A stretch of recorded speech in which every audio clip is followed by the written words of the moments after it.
saudara, kembali di Kijang Point of View yang dipersembahkan oleh Center for Business and Diplomatic Studies di Departemen Hubungan Internasional BINUS University.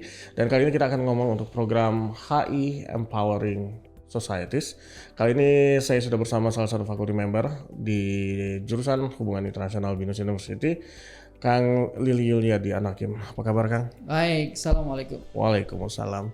Malah saya yang tadi belum salam ya, Kang ya. Jangan apa-apa, diwakili oleh Pak Lili. Pak Lili, seperti biasa sebelum kita mulai, untuk penonton baru kita, Kang Lili boleh perkenalkan diri?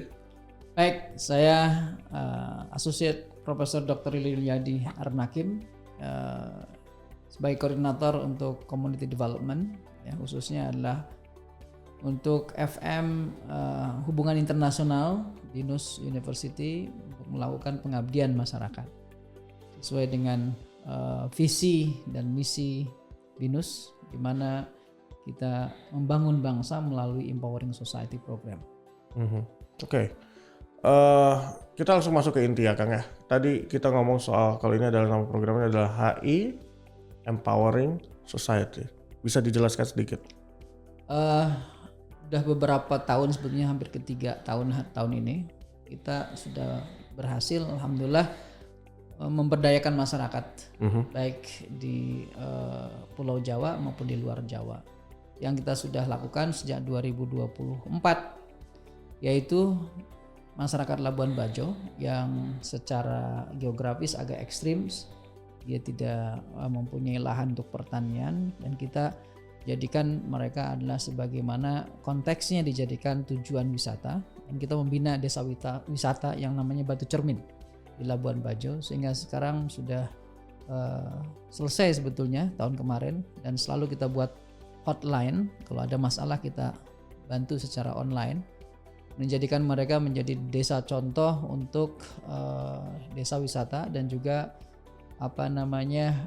ketahanan pangan, ya, ketapang, desa yang bisa mandiri secara makanan pokoknya. Kita ajarin bagaimana mereka menanam sayur-sayuran dan juga tanaman-tanaman yang ada di daerah ekstrim yang tidak bisa tumbuh di situ, dan itu menjadi percontohan senasional nomor 2 itu, dan kita sudah berhasil.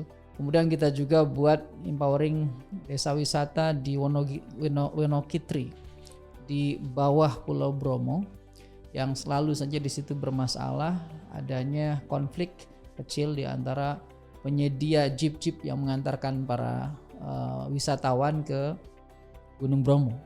Kita mengadakan beberapa pelatihan untuk sama-sama bersinergi dan mengadakan apa yang disebut dengan split payment, ya, sehingga tidak ada konflik di antara para pemegang jeep. Diorganisasikan secara sistematis melalui Pokdarwis dan juga koperasi sebetulnya. Itu sudah berjalan dan kita sudah tinggalkan sebetulnya, mereka sudah otomatis berjalan. Nah, sekarang masuk ke tahun ketiga di Pulau Pramuka, Pulau Panggang. Kita membangun satu masyarakat yang inisiasinya adalah dari bawah, dan kita buat komunitas yang namanya Panggang Bahari Mandiri. Bahari Mandiri. Oh, Bahari Mandiri. Bahari itu laut, ya. Mandiri. Nah, kita mengajak mereka yang ikut serta di dalam peruntukan pemerintah daerah, dijadikan Pulau Panggang menjadi desa wisata, dan di situ masyarakatnya paling banyak, sehingga kita memberikan pembekalan pada mereka bagaimana berinteraksi untuk menjamu dan melayan para turis baik dalam negeri maupun luar negeri. Oleh karena itu pelatihannya seperti pelatihan bahasa Inggris untuk para pemudanya kita berikan. Yang ini tahun kedua sebetulnya di Pulau Panggang. Oke. Kalau kita lihat, kita lanjut ke Pulau Panggang ya, Pak. Ini kan udah multi year, sudah berlanjut dan sudah ada impact-nya. Tapi karena Pulau Panggang ini sedang berlangsung, tapi kalau dari 2 proyek sebelumnya, yang di Labuan Bajo maupun yang di Wonokitri tadi, responnya seperti apa, Pak? Setelah kita tinggalkan dan di sana mulai mandiri. Sebetulnya mereka sangat apresiatif ya dengan program kita, dan mereka sebetulnya mengharapkan kita selalu berkunjung pada mereka untuk melihat follow up yang seterusnya bagaimana. Mungkin ada beberapa produk ya yang kita juga bisa kembangkan kembali. Namun kan kita juga punya proyek terbatas dan secara geografis mereka adalah agak jauh dari kita. Nah, sehingga ya kita memberikan line lah ya, yang khusus namanya hotline. Kalau ada masalah ya telepon kita dan kita akan segera memberikan solusinya gitu terhadap masalah yang ada. Yang penting bagaimana usaha mereka dalam membina desa wisata ini terus berjalan gitu. Dan kita punya MOU dengan mereka, baik dengan Labuan Bajo, di Batu Cermin ataupun di Wonokitri gitu. Sehingga BINUS menjadi salah satu yang aktif memberdayakan masyarakat di bawah itu. Melalui apa? Kita sebetulnya sudah beri beberapa panduan ataupun guideline untuk menggandeng investor gitu ya, untuk berinvestasi di daerah itu sendiri karena dia punya potensi besar sekali untuk jadi desa wisata gitu. Oke. Lalu kalau kita bicara kekhasan ya Pak, kan tadi pertama kita di laut, terus kita ke gunung, dan sekarang kembali ke laut. Karakteristik masing-masingnya seperti apa sih Pak? Itu ya agak berbeda ya. Kalau di Labuan Bajo contohnya kita belajar dari Bali yang sudah mapannya itu kan wisata laut, sedangkan daratnya kurang. Nah disitulah kita datang memotivasi dan memberdayakan mereka bagaimana wisata daratnya itu bisa seperti di Bali gitu.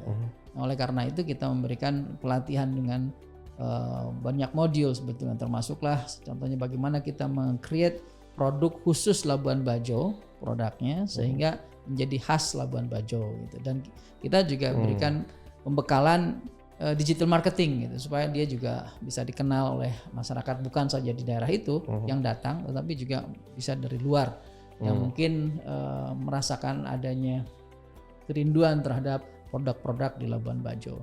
Dan itu secara e-commerce-nya juga bisa jalan kan, karena kita belanja pun sekarang tidak harus datang pesan melalui e-commerce begitu. Ya itu yang di Labuan Bajo.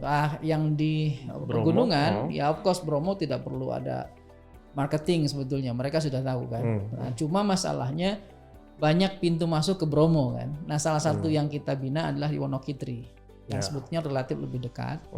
Tapi dia bukan dari Malang, tapi dia dari daerah Wonosobo. Bukan, satu lagi lupa saya. Itu paling dekat dengan puncaknya sebetulnya. Jadi banyak di situ masyarakat yang tidak terorganisir secara institusional, tetapi secara mandiri saja. Tapi turismenya sudah ada. Turisme banyak. Sehingga yang datang ke sana itu ya orang-orang itu aja yang dapatnya gitu loh, customer yang ada. Sehingga yang punya jeep ya tertentu bisa mendapatkan customer terus tiap hari, tapi yang lain mungkin ya seadanya gitu. Oleh karena itu kita satukan biar bisa sama-sama bangkit dan tidak saling iri hati gitu loh. Dengan begitu maka semuanya mendapatkan bagiannya dari opportunity yang ada di sekitar mereka. Lalu yang terakhir? Gitu. Nah di Pulau Panggang juga sama sebetulnya. Pulau Panggang itu pulau yang paling banyak orangnya. Tetapi dibandingkan di pulau-pulau ini, di pulau Kepulauan Seribu, Pulau Panggang lah yang paling banyak sebetulnya. Populasinya? Ya pramuka. Kemudian Pulau Pulau paling besar Pak? Bukan. Tapi paling padat berarti? Paling padat gitu. Nah Pulau Pramuka itu adalah pulau yang sebetulnya tidak ada penduduknya. Tapi wisatanya banyak. Secara kewilayahan itu bagian dari desa Pulau Panggang atau kelurahan Pulau Panggang. Gitu. Jadi ada 2 pulau yang secara otoritas kewilayahan itu di bawah Pulau Panggang. Makanya dipanggil Pulau Panggang, Pulau Pramuka. Gitu. Tapi yang terkenal Pulau Pramuka karena Pulau Pramuka destinasi menengah ke atas untuk snorkeling dan segala macam. Pusat pemerintahan di situ. Ya, sebetulnya sih surat desa segala macam adanya di Pulau Panggang. Cuma pelayanan untuk turis adanya di Pulau Pramuka. Dan orang yang ada di Pulau Panggang itu punya rumah di Pulau Pramuka karena itu extension dari pulauan mereka. Gitu. Nah kita yang sekarang lagi kita berdayakan adalah masyarakat di Pulau Panggangnya. Sama ada yang sudah punya bisnis di Pulau Pramuka ataupun yang masih secara tradisional dia nelayan ya, ngambil ikan di laut gitu. Nah kita kemarin mengumpulkan ibu-ibunya supaya aktif berpartisipasi meningkatkan produk yang bisa ditingkatkan di Pulau Panggang. Khususnya adalah bagaimana nih ikan-ikan yang didapatkan oleh suaminya, bapaknya yang dari laut jadikan sebagai souvenir khusus dari Pulau Panggang gitu. Makanya kita buat komunitas namanya Panggang Bahari Mandiri. Lalu untuk proyek ini kan nanti saya juga akan wawancara dengan yang lain ya Pak ya. Untuk Pak Lili sendiri saya bakal fokus soal pembangunan identitas. Sebelum ke identitas kepariwisataannya, ini pertanyaan awam saya Pak ya. Saya pernah ke Kepulauan Seribu dulu, liputan juga gitu. Pertanyaan saya adalah kesadaran identitas warga Pulau Panggang dan Kepulauan Seribu sebagai bagian dari Jakarta tuh kayak apa Pak?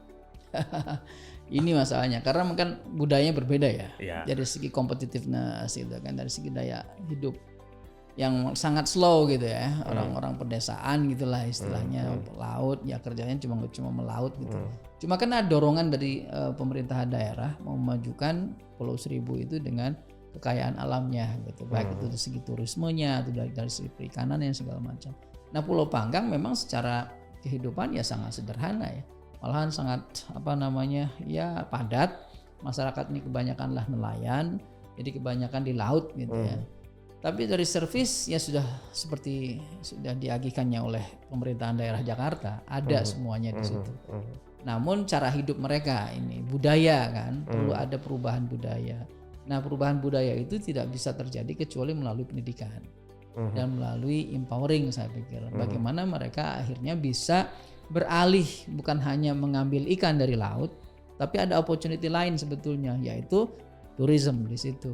Dan itu akan lebih besar sebetulnya bagi anak-anak muda ya untuk mendapatkan ya opportunity kerja ataupun bisnis tersendiri gitu. Nah, yang kita bina adalah satu masyarakat yang tergabung dalam Panggang Bahari Mandiri ini untuk meningkatkan identitas mereka sebagai ya bekerja sama dengan Pokdarwis sebagai Darwis itu adalah kelompok pariwisata, ya sadar wisata. Okay. Ya itu untuk membangun jati diri sebagai dia itu bagian dari desa wisata gitu. Bisa melayani tetamu gitu, bisa berinteraksi dengan tetamu gitu. Oke. Dan proyek ini masih terus berjalan kan Pak? Iya. Belum selesai ya berarti? Belum. Ini baru kita buat baru pelatihan. Mulai dan mungkin tahun depan masih di tempat yang sama? Kemungkinan besar, ya kemungkinan besar.